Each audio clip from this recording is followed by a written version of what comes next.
views expressed on this program are those of the hosts, guests, and callers, and are not necessarily those of this station, its management, or other advertisers. You're listening to Transformation Talk Radio.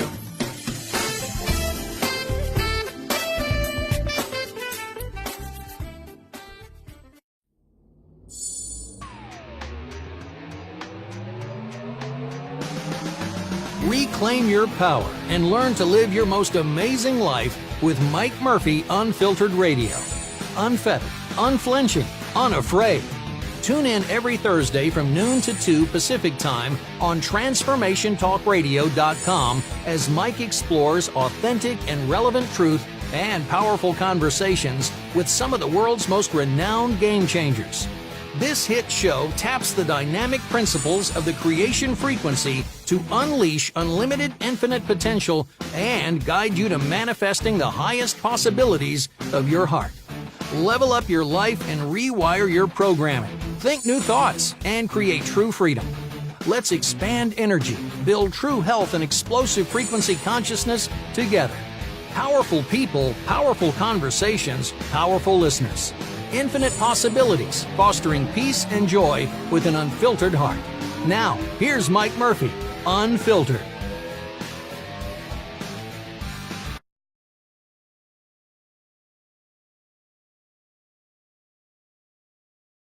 Ladies and gentlemen, and welcome to the second hour of the Mike Murphy Unfiltered show. And I'm so excited about our next guest, who I know a little bit firsthand, but I've really gotten to know in the last 24 hours. I read his book. I watched a lot of YouTube videos, and it's not often that I get to research, read, know, spend time with somebody that's crazier than me. But I think I finally achieved this.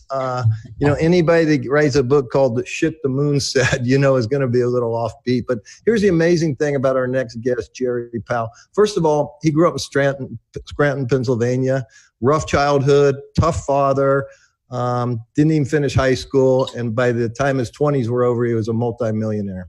And like a lot of .com guys, he was very wealthy one day and flat broke the next. And the amazing thing about Jerry, without that education, he's so street smart that he was able to create another business in not too much more time, maybe in 10 years or so, and be able to sell that for almost $100 million. Now, let me ask you folks, if you sold your business for $100 million, you think you could spend the rest of your days in peace, love, joy, and happiness?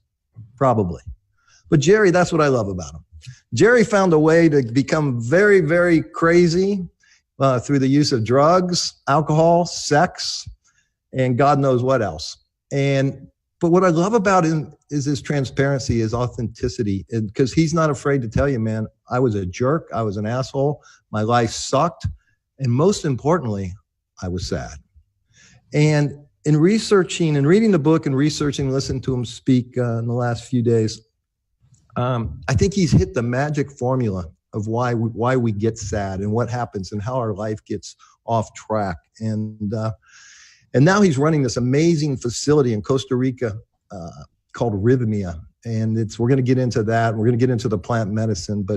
And I'm going to ask him just to share a little bit of his story real quick. But I want to talk about something very, very powerful that I learned in listening to Jerry. And we had Marsha Weeder on last week, and she talked a little bit about the thing.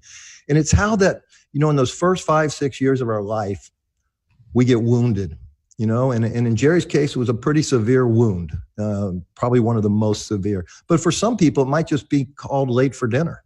And we get this wound, and now we change identities, and we get away from our essence, our soul, our power, our truth, and we create an ego-based identity, which is just a bunch of stories, but it protects our soul.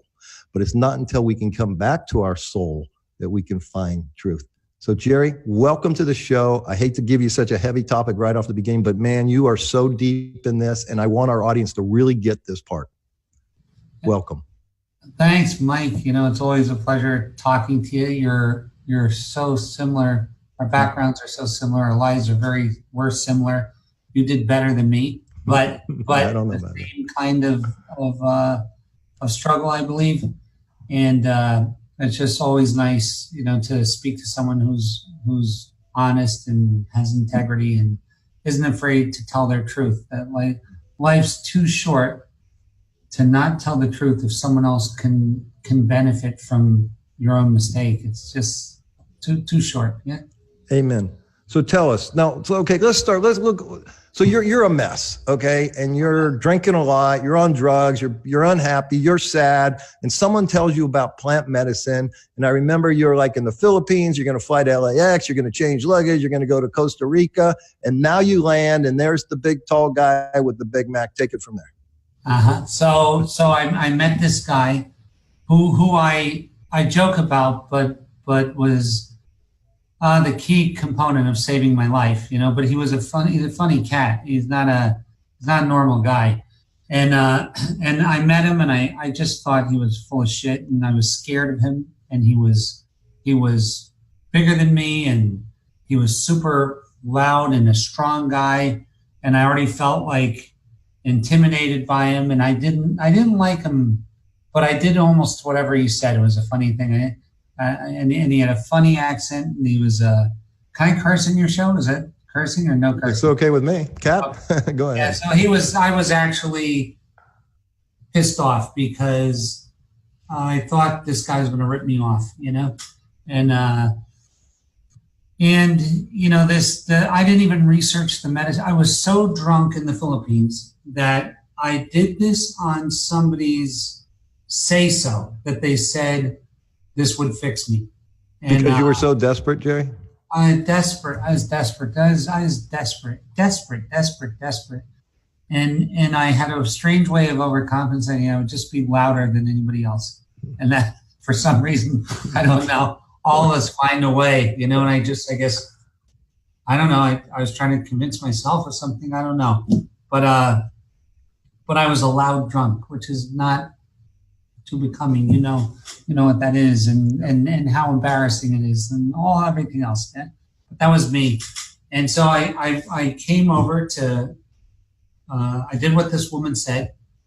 And what's so crazy is she just texted me 2 or 3 days ago. She wants to come over and go to our center. Cool. But she's a beautiful, beautiful woman, a green-eyed Italian, gorgeous woman. And she told me, go to this place. It's a friend of mine went there, and he was as bad as you, which I didn't believe, but she said he was as bad as you, and it turned him around in a week. And I first told her no, and she said, if you don't go, you're going to kill yourself. And I had just told my therapist the same thing. So she was right. So I said, fuck it, I'll go. And I was so drunk and everything. I didn't research Iboga. I didn't research the guy. I just went to the website with her, and I saw his face. But I didn't remember it. And saw the place, and the place looked like a shitty Costa Rican place.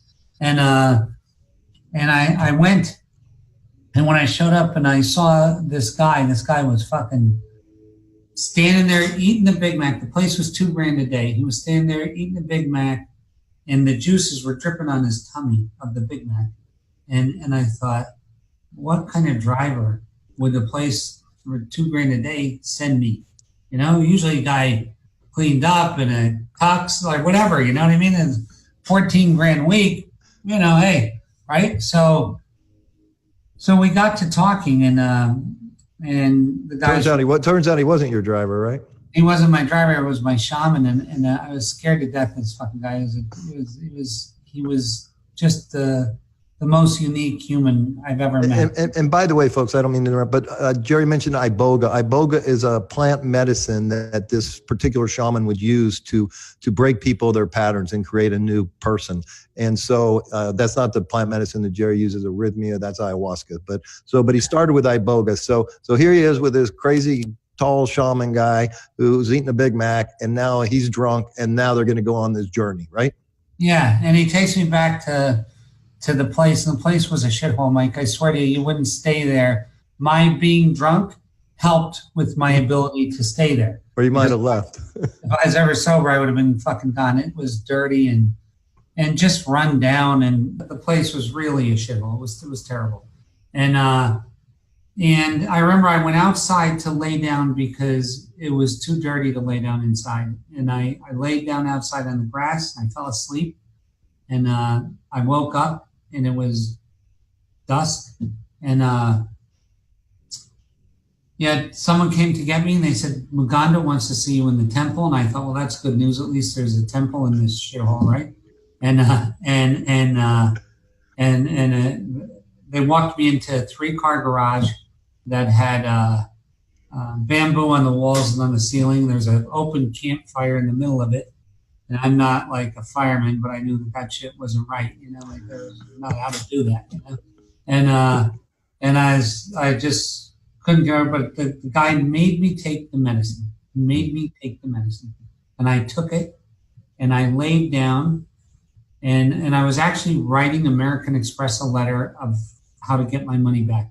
That's what I was doing when I was laying down. I was thinking, I'm going to tell them they came to get me, how he was dressed. Like I'm writing this letter, and for some reason I see a cat out of the corner of my eye and a vision. And you're blindfolded, correct? Blindfolded. So you saw that in your mind's eye? Yeah, I saw it in my mind's eye. And then I saw a tiger, a lion actually. No, a tiger. I raised my hand and I said, I got a tiger here. And then the guy came over, McGinnis came over, and started tapping on my forehead with the blindfold on. And I thought, what is this lunatic fucking doing, right? And he said, tell me when you see my finger. And I'm like, how can I see a finger? I have a freaking blindfold on. And he said, as soon as I said that, then I see this guy's finger. And not only do I see his finger hitting me, I see a wave of energy every time he hits me. So I was like, what is going on? I'm a Catholic. I'm a fucking Irish Catholic. I never saw anything. I was smashed to where like my blood was pure alcohol, and I never saw anything that I couldn't explain. Never in my life. And I was witnessing this, and I thought, what's going on? And he told me, he said, how many fingers do I have up? And he held up 3 fingers, and sure as shit, just like this, I saw the 3 fingers. I'm like, 3. And he said, okay, look at the ceiling and make it disappear. And I looked at the ceiling and I made it disappear. And there's a bunch of stars. And I picked a star, and he made me fly to it. Then he yelled, stop. And he said, look to your left. And he said, do you see the moon? And I did. And I figured, this fucking guy knows his shit, right? He knows where everything is in the universe, all this shit. And I looked, and I saw the moon, and I flew to it. And I hit the moon.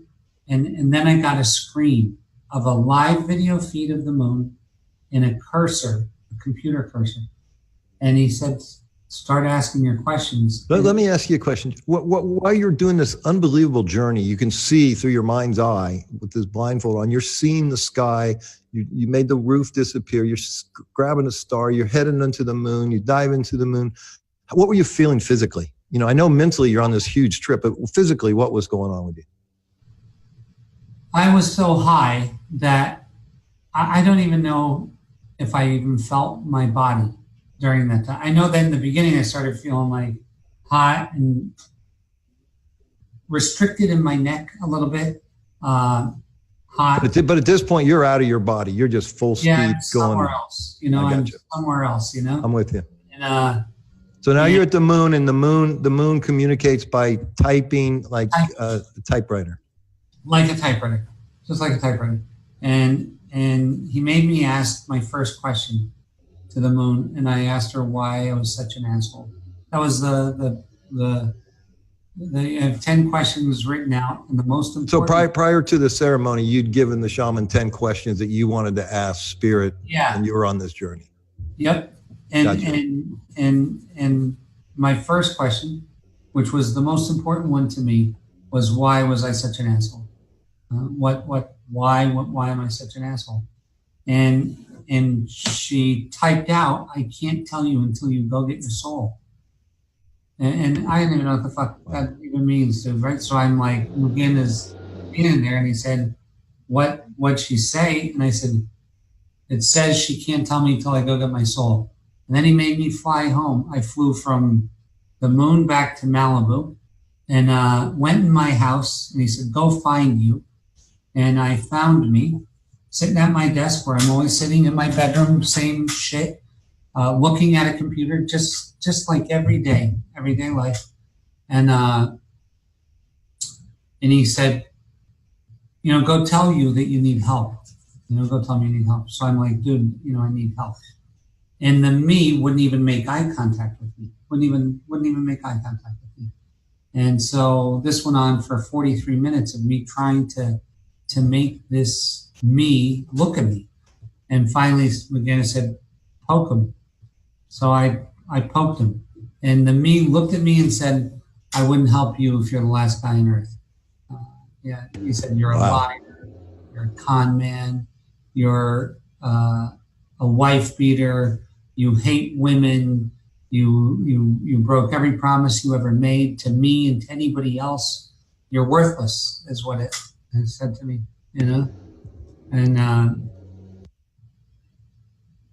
I felt terrible. I felt like that was over. The whole thing was over then, And then McGinnis said, beg him, and I begged him, and then he said, okay, I'll help you.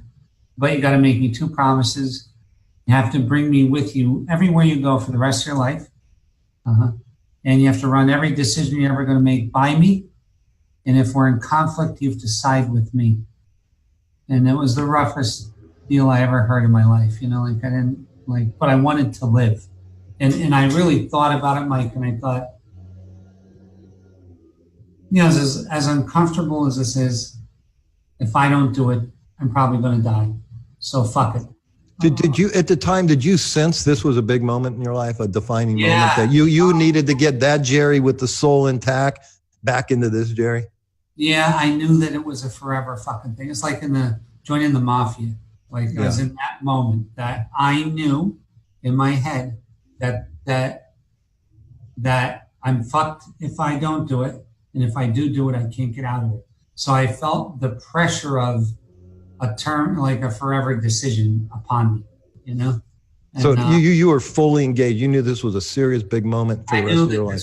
I either thought I was going to die in that moment or get your soul back. Go on with company,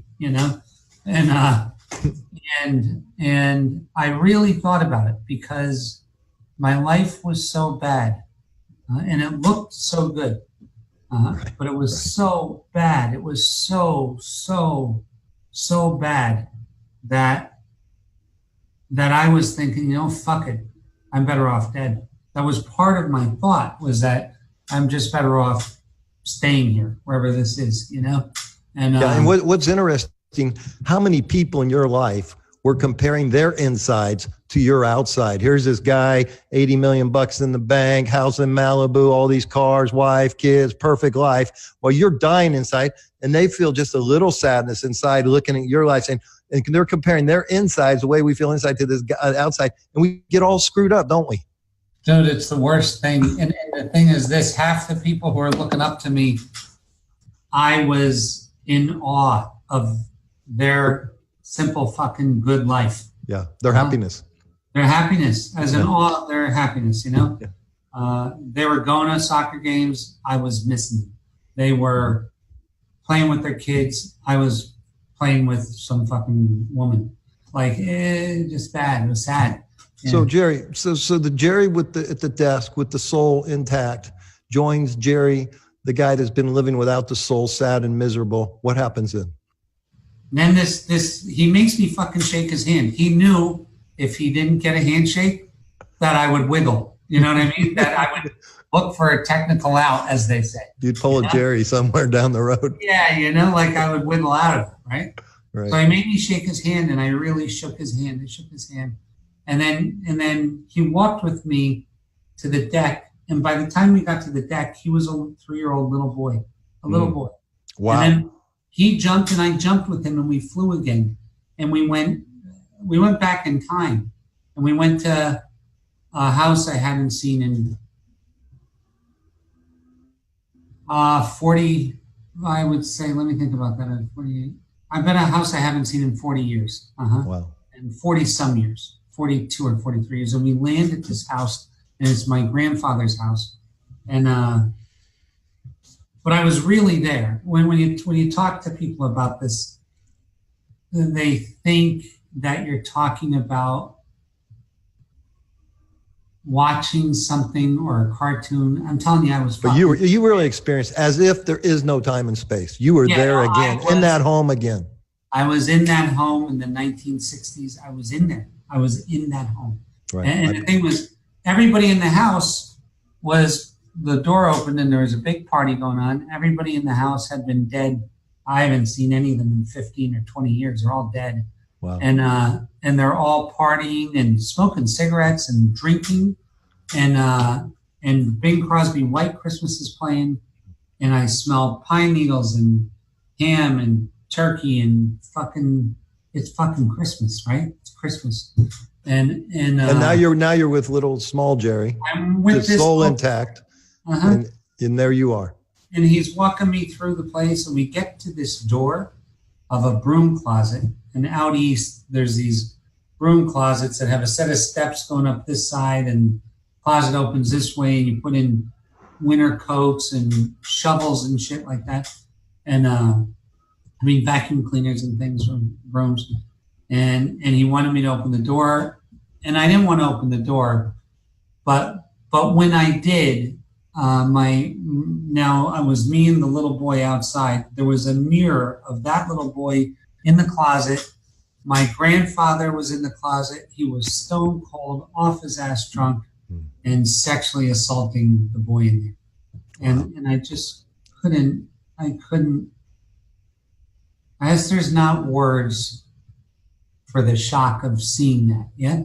And up to this point in your adult life, you'd blocked this event out. There was no recollection. I couldn't remember.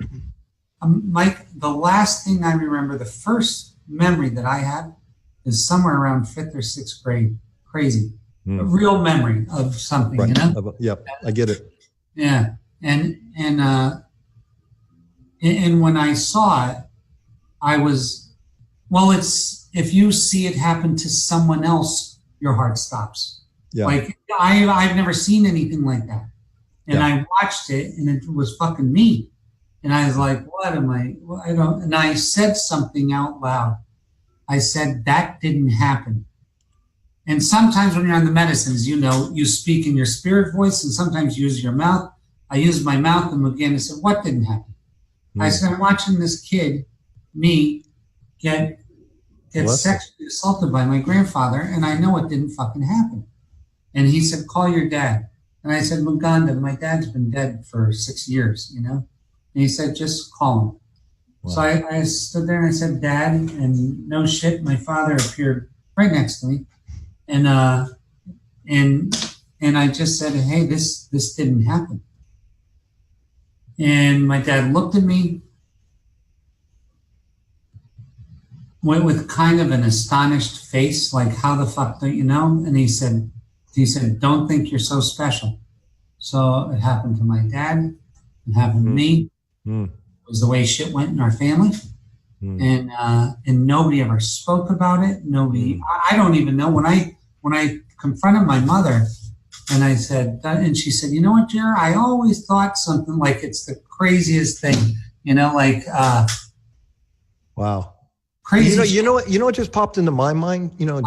Pennsylvania, Jerry Sandusky, maybe that's a hotbed for that type of activity there. You know what I mean?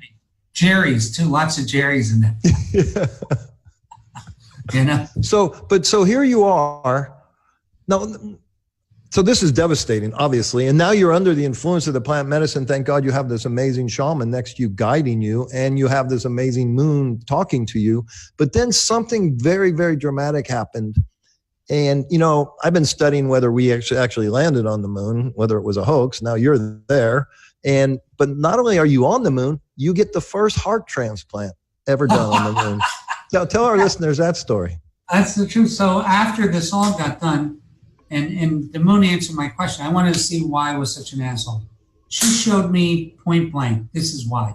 This is why you're an asshole. And you know what it did? Mike, in the beginning, I was super, super sad, and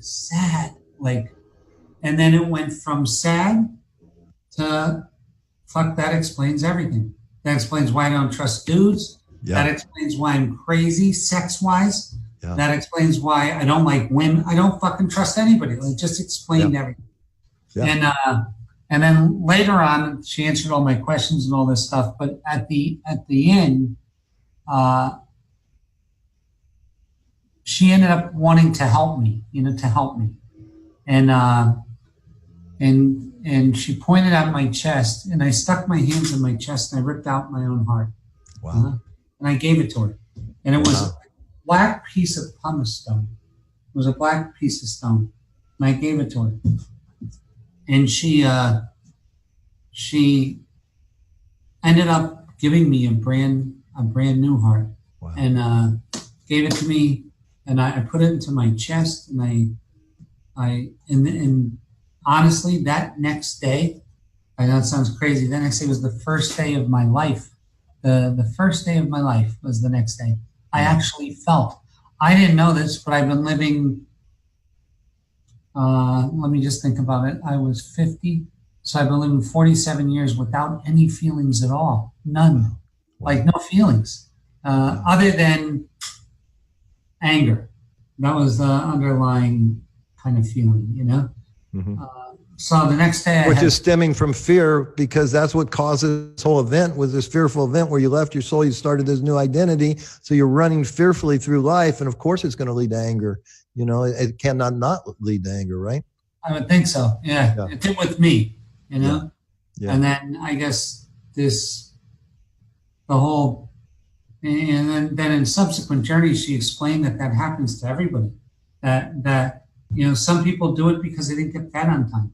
Yeah. Some people do it because they got sexually assaulted. Some people were hit in the womb. Some people were yelled at in the womb. But whatever, everybody finds a reason to do it. They'll find a reason to do it. Let's do this. We got to take a quick break, and this is just fascinating to me. But when we come back, Jerry, now you've committed your life to helping others have the same breakthrough, the same miracle you have. And I know you have an interesting take on miracles. And I know there's a lot of listeners out there that have felt that sadness, and there's a lot of reasons to be sad today. I mean, a collective consciousness is crazy, and I pick up on that and I get sad. I mean, the world is going in the wrong direction, but you've committed the rest of your life and your resources to helping other people to have the same type of breakthrough. So when we come back, I want to talk a lot about Rhythmia, what you're doing down there and how you're helping other people. And to summarize this, I made a little note, but what I got out of your book and listening to you just now again is that, somewhere between birth and age 5 or 6, we have this terrible, painful wound. And it usually comes from a loved one, like in your case and in my case. And then we break from our soul and we create a new soulless identity, i.e. called an ego, okay? And now we're fucked, okay? And until we hit such severe suffering that we go looking for our soul again. And generally that comes with a lot of people helping us. In my case and in your case, because I don't think we're ever going to get back to being whole again without help of others, which equals humility. And that's where it's got to start. So folks, I'm so grateful to have Jerry on today. I can't wait to really explore Rhythmia, all the miracles that are taking place there, and how you can go and get your own very miracle. So we'll be back in just 2 minutes. Thanks.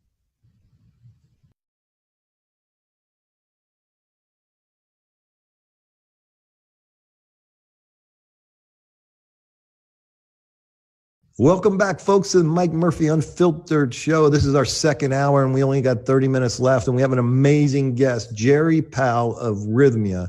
And this guy just blows my mind, what his story, his story of success, his story of destruction, and now his story of redemption. And here's a guy that put his money where his mouth was.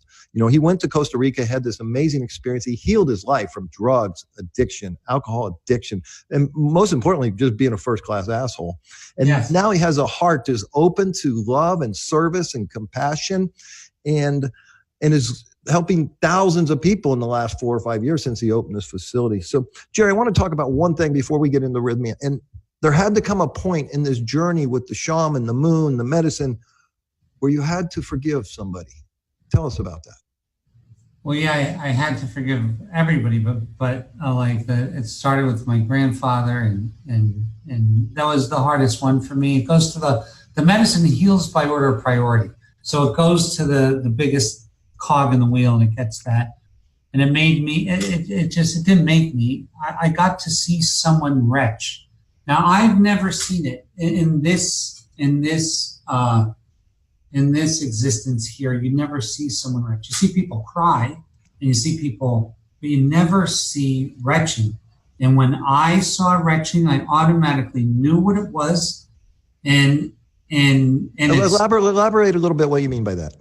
Retching. It's so close to the biblical. I hate saying it, but there's this self-imposed hell of the loss of yourself and the not forgiveness of yourself, that you cry and buckle up and whimper in a way that is beyond description. I don't care what. So I always say this to people at Rhythmia. I said, when I tell this story, I said, if you watched me be sexually assaulted by my grandfather and watched him retch a minute later, you would have felt bad for him. Whoa. Not for me. Right. The act of that compared to what retching looks like. And I want to tell you, the greatest gift the medicine ever gave to me was the gift of a life, the review of a life that wasn't well lived. And I don't want that. It's not hell. It's all self-imposed. It's worse than hell. There is no hell. Let me ask you a question, because, many spiritual teachings say we're going to have that event when we leave our body and we're before our Creator, right? But what I'm hearing from you, much better to do it while we're still alive so we can make amends. And then when we get to that place, we're free, right? You can do it. And the thing is that it's not that your Creator is doing it. It's that you're doing it yourself. You realize what you did. Right. And you put yourself through this thing, which is an act of redemption in a strange way. And he was crying, sorry. And Mugen said, he said, do you forgive him? And I couldn't watch it and not forgive him. It's impossible. It's incongruous. Some part of you knows that there's a part of you capable of the same thing. And you just said, I said, of course I forgive him, Yeah. And I think that's a line from one of your books or somewhere I saw it, a quote or something, that, all good and all evil resides right inside of us in the same place. Yeah. Which one you're going to feed? You and I are fucking living proof of the whole thing, right? We really are. This is the greatest thing. I don't get to speak to someone as great as me too often either. So but you and I are living testimonial to this shit. Yeah. To the fact that redemption is real, that happiness exists, that there's a better way to live, that there's still beauty at any age, that everything you lost is given back to you. It's all real, true shit. Yeah, it's true. Yeah. So tell me about Rhythmia. So I'm a businessman, and prior to Rhythmia, you had many businesses, and I think I'm going to imagine Rhythmia is probably the only, because, I'm a car dealer, so we send out customer satisfaction surveys, the manufacturers, and everybody wants to know if everybody's happy. But I've never seen on any of these surveys, you just bought a Volkswagen from me, did you receive your miracle? But at Rhythmia, if I come down there to Rhythmia and I spend a week there, the number one question you're going to ask me when I leave, you survey, did I receive my miracle? Just explain that. So, like in life, we believe, and I believe you do too, that either everything is a miracle or nothing's a miracle. Exactly. But we're talking about a real specific kind of miracle. If everything is a miracle, and I believe it is, from the birth of a baby to bird flying to the fact that you and I are right here, right now, to me, it's all fucking, all bonus shit. Right. So we believe in a particular type of miracle, and that's the miracle of a emergence with your soul. Mm-hmm. And to date, it's 92.57. So that's 952.7 out of 1,000 people say find their soul. They remerge with their soul. And that's crazy stuff. And the first year was only 85. That's inception to date. So lately it's 97, 98%. So 2 or 3 people out of 100 miss it. and they're usually the first people to come back and to do it again, you know? Yeah, because if we don't show up in the right state, you know, we may have to come back, you know, because we might still have those walls around our heart. And as powerful as rhythmia is, as power as your shamans are, as power as the medicine, you might take another trip to break down the walls in my heart if I've been hurt that bad, right? Very true. So true. Yeah. So let me ask you this. So I'm going to come down there, let's say, and tell me what's going to happen. Someone's going to pick me up at the airport there in Liberia and Costa Rica, and I'm going to get to rhythmia and just walk me through a week.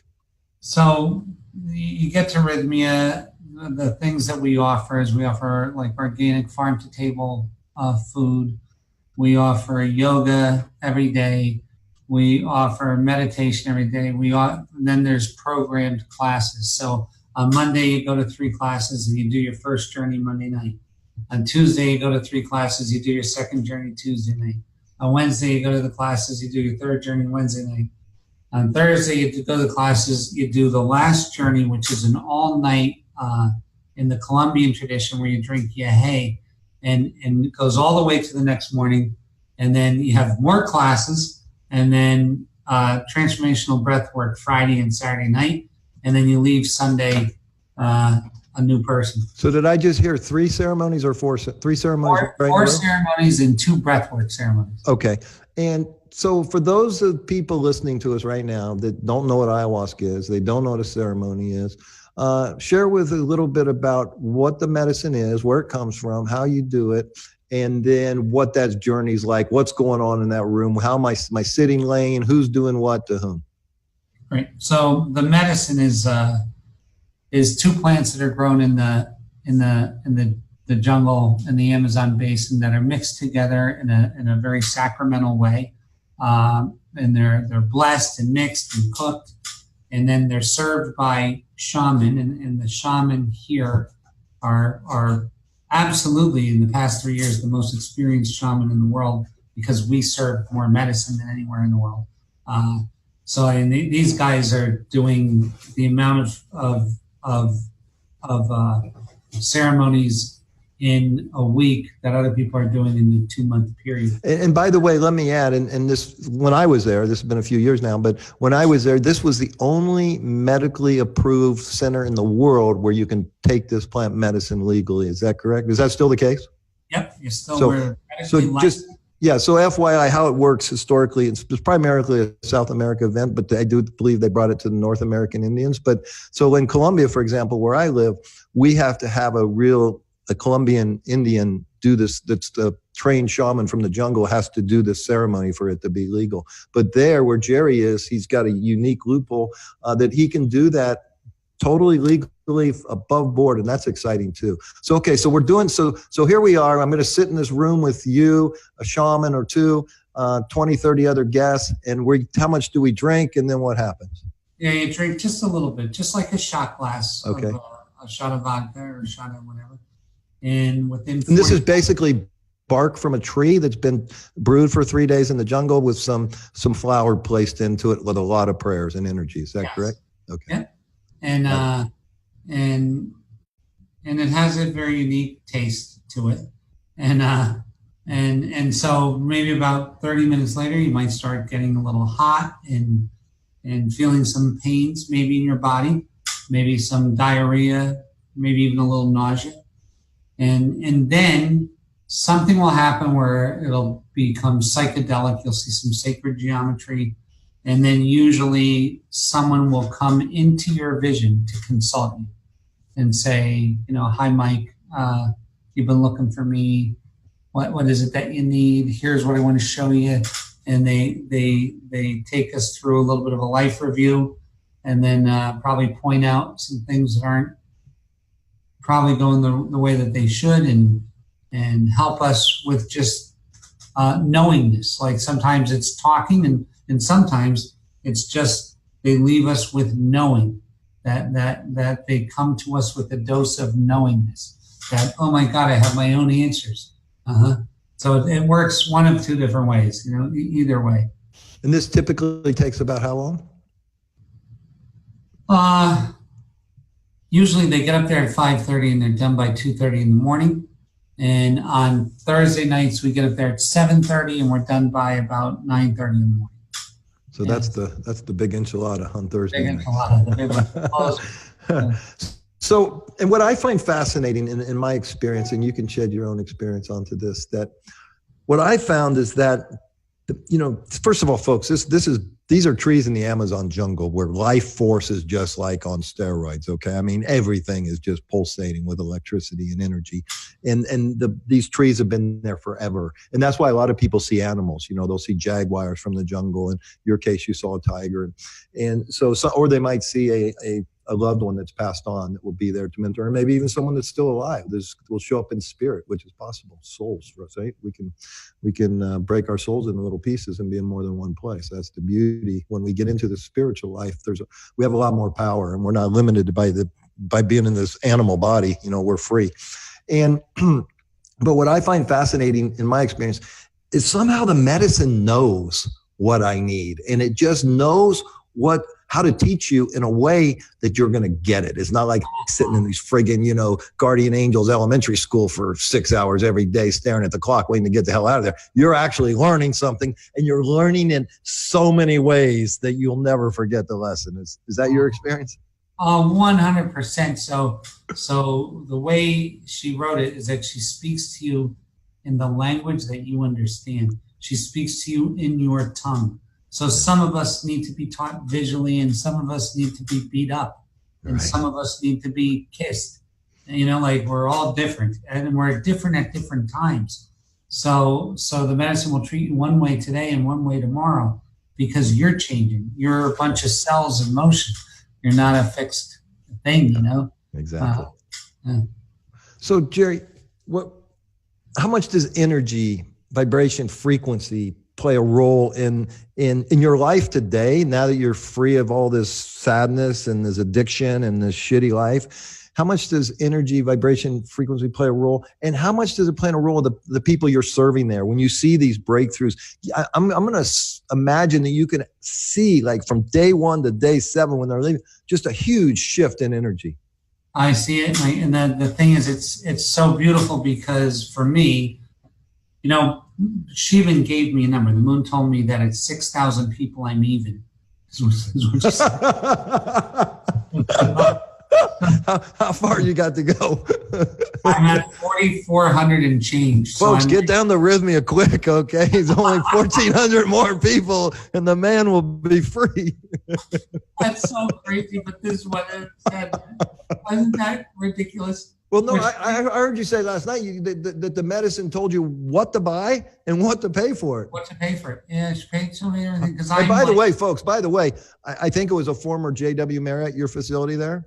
Yeah, it was a flex space for the Marriott. Yeah. Okay, so there's a big JW Marriott on the beach there, and about maybe 5 minutes from the beach, 10-minute walk from the beach is Jerry's facility, which is feels to me like 50 different lodging type of hotel rooms, and I think they're duets. And so he can serve over 100 people. It's got a beautiful pool, a beautiful place where they do ceremony, beautiful place to get colonics, okay, and clean out the inside. The medicine will help you, but so will the staff. And just sitting by that pool, I met so many beautiful people.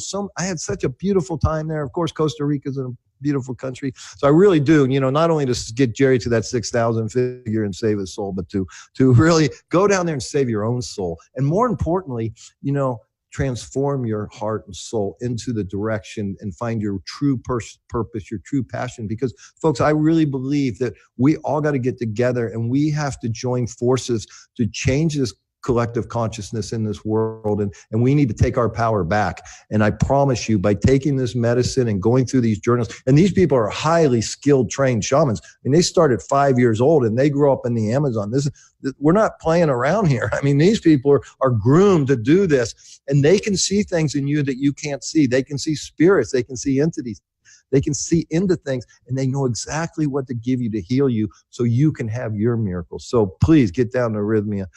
Anything else, Jerry? What other benefits down there, Rhythmia? I can't sell it all. I just, it's so great, Mike, to see what happens with people in a week that they can actually come in and leave a week later a different human, real different fucking human. Like half of them go home and the dog bites them. They're not even vibrating the same. Like they don't even know who it is. They're just different. We get to see it every week. We get to watch this every single week.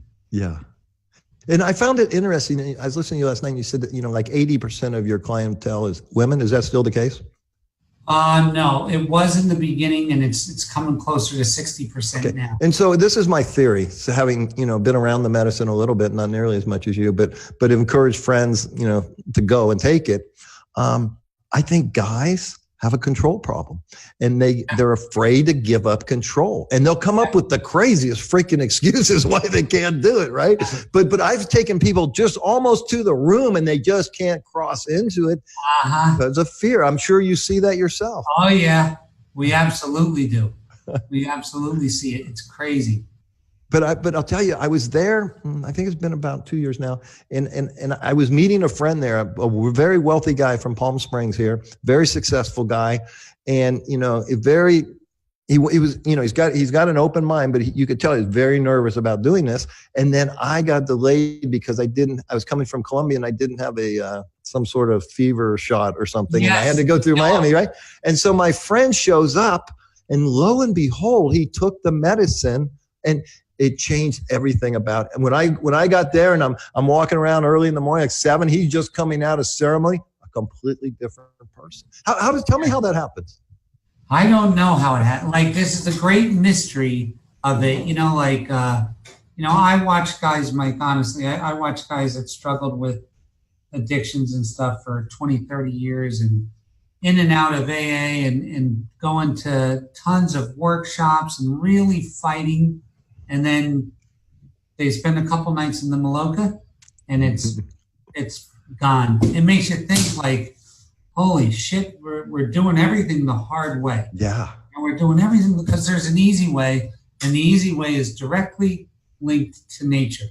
The there. And I think you, like me, we grew up in a time and place, America, 50s, 60s, with tough father, that we're raised not to show feelings and we got to be strong and tough. But more importantly, the only definition we had for success was how much money we made, how many women we screwed, how much scotch we could drink, right? And what a bunch of bullshit. No wonder we ended up so screwed up, right? I mean, my motto is, I get as many women as I can and get as much money as I can, no matter how I got it, didn't matter, and just party, right? Yes. And what a bunch of bullshit. That's why we end up broken, and that's why we lose our soul, folks. We need to take this. You're going to think I'm crazy. I'm 61, but I'm considering having another child only because I want to raise this child the way a child should be raised and nurtured and taught the freaking truth. Okay. Yes. And it's not about material shit. It's about love and service and compassion and forgiveness and community. And that's the beautiful thing about Rhythmia is the community. And this guy brings in great, super authors and teachers, Foster Kimberly Gamble, Michael Beckwith, Bruce Lipton. I mean, big names. There's always a special guest there every week teaching Monday through Friday. Of course, Jerry's wandering around there, always available to talk to and hang out with. And I love your lifelong rehab doctor that follows you everywhere, Dr. Jeff, that was at Malibu Passages, I believe, right? Yeah. And is now down there doing a wonderful job working with you. I love what you guys do. I love your personality. I love your energy. So the other thing is, tell me if you have any knowledge of this, but, I work with women with cancer as well. And I'm convinced, and I shouldn't say stuff like this, but I'm convinced that the chemotherapy, the radiation, and the surgery, if it works, it's in spite of itself. It's just mind over matter because that shit doesn't work, right? But as I study ayahuasca, I read not many, but I've read quite a few stories, maybe a dozen or so, where people, the doctor said, hey man, sorry, we've done all we can do for you, or we've done all we can to you and gotten all your money. But sorry, you got to get your shit together and get your affairs in order. And they'll go down to South America and they'll do ayahuasca and they'll get healed. What do you have to say about that? How does that happen? And I think I heard you say something about a breast cancer woman that was healed there. Yeah, we watched it happen during ceremony. But listen, if I could tell you the truth, I really can't because it's a medical claim. But if I could tell you the truth, your head would fall off. Right. It's amazing what happens. And this is the thing that I believe. I believe that when you remerge with your soul, your body's perfectly designed to heal itself. Yes. It perpetually wants to survive. Yes. All it has to do is get back in. Your soul gets back in, and guess what? Yeah. On fruits and vegetables, you're a new guy. Yeah. And you will download the truth, the answers for you on how to heal. It will just show up. Yeah. I got to tell you, man, I bought your book a long time ago when it came out, but I didn't read it till yesterday. But you're right on the money, man. We are a bunch of wounded people that have taken on a new identity. It has nothing to do with who we really are. And they take our power from day one. Okay. How can you be born a sinner? What the hell were you doing in there for 9 months? Snorting coke and calling hookers, for Christ's sake? Come on now. So you're born this perfect thing. And depending on your nurturing, depending on your teaching, your programming, and who's doing what to you is going to determine whether we have these deep wounds that we need to find our soul back. And I think that happens for most of us. And unfortunately, it comes through severe suffering. At least it did in my case. And I know it did in Jerry's case. And so if that's the way the system is, then let's get the suffering on and done and get the medicine. Because I promise you, this medicine, if you need suffering to heal, it'll find a way to give it to you. But while you're suffering, you're going to feel, and tell me what you think about this, but this is my takeaway. You're going to feel the most immense love you've ever felt in your entire life. In the world. The real thing. Dude, I'm sitting on the toilet, doing what you do while you're sitting on the toilet, with my puke bucket in my hand, okay? Finally able to purge from my toenails, the entire, from my toenails to my crown chakra, boom, just filled up the toilet, filled up the bucket, and then I heard, like you're talking to me right now, you're healed. And that beautiful stuff. And I don't know, I know I had a lot of problems. I can't specify what they were, but I was healed. And this is what's going on at Rhythmia. And Jerry, let me just, toot your horn for a second and commend you. I know this hasn't been easy. I know, but what I love about you, your balls are a lot bigger than your brains, thank God, right? and so, but your passion. That's not saying much for my balls. but you have this amazing passion, right? There might not be another person in the whole world that's going to go have this amazing, miraculous healing, and then take his freaking money, put his money where his mouth is, do what the medicine said, buy this property, and now he lives there in the heart of it, and he's pouring his heart and soul out. And so you can go down there and heal, and you can go down there and reunite with your soul, and you can become a whole, vibrant human being. So I really encourage you guys, go to rhythmia.com, check it out, book your flight, go down there, tell Jerry that you saw the show. And man, I don't know how to thank you for taking the time to be on with us. I hope you'll come back in a few months and share what's going on down there with our listeners. We'd love to, Mike, and anytime you want, we're here for you. You're constantly my guest whenever you want to be here. I love to see it. You've got a great energy, and you're an amazing cat dude, and we're doing it together. I like it. Well, I'll be hopefully in the near future, I'll be your neighbor down there in Columbia. We'll have our center going strong, and I would love that. And I'll come to your center. Okay, perfect. I love it. All right, my friend. God bless. Keep up the good work. Thank you so much. I hope to see you soon. Thank you, Mike. Thanks for everything. See you, Jerry. Ciao. Okay, so folks, once again, we've had two great guests today. Courtney Hale, the great shaman out of Albuquerque. I hope you explore what she's doing. And of course, Jerry Powell down there in Rhythmia in Costa Rica with the plant medicine. And wow, guys, this stuff's been around forever. There's a reason that it works. There's a reason it heals people. So before I go, I just want to tell you next week, noon to 2 Pacific, we have another great show, two great, amazing guests. And I just want you to know that this show is sponsored by The Creation Frequency, which is a book I wrote that you can get on Amazon. And we pay for this show and everything we're doing here through selling the online course. So it's $397. And if you use promo radio, all caps, RADIO, all caps, you can get the course for $197.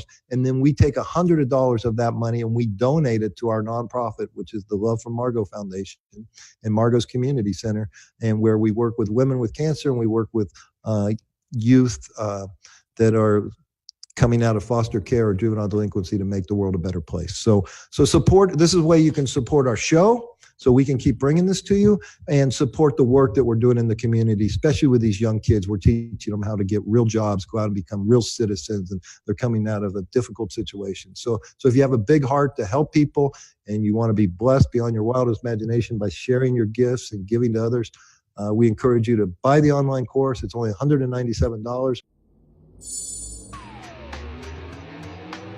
You've been listening to Mike Murphy, Unfiltered, Unfettered, Unflinching, Unafraid, on TransformationTalkRadio.com.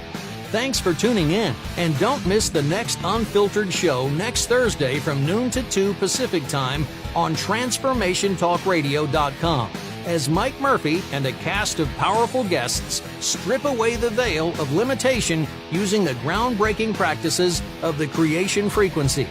Tune in to unleash the power of your mind. Open the immense energy of the heart to manifest an awesome life filled with true health, wealth, confidence, gratitude, and joy. Unfiltered truth, unfiltered frequency, unfiltered possibilities on Mike Murphy Unfiltered Radio. For more information on Mike and his work, visit MikeMurphyUnfiltered.com.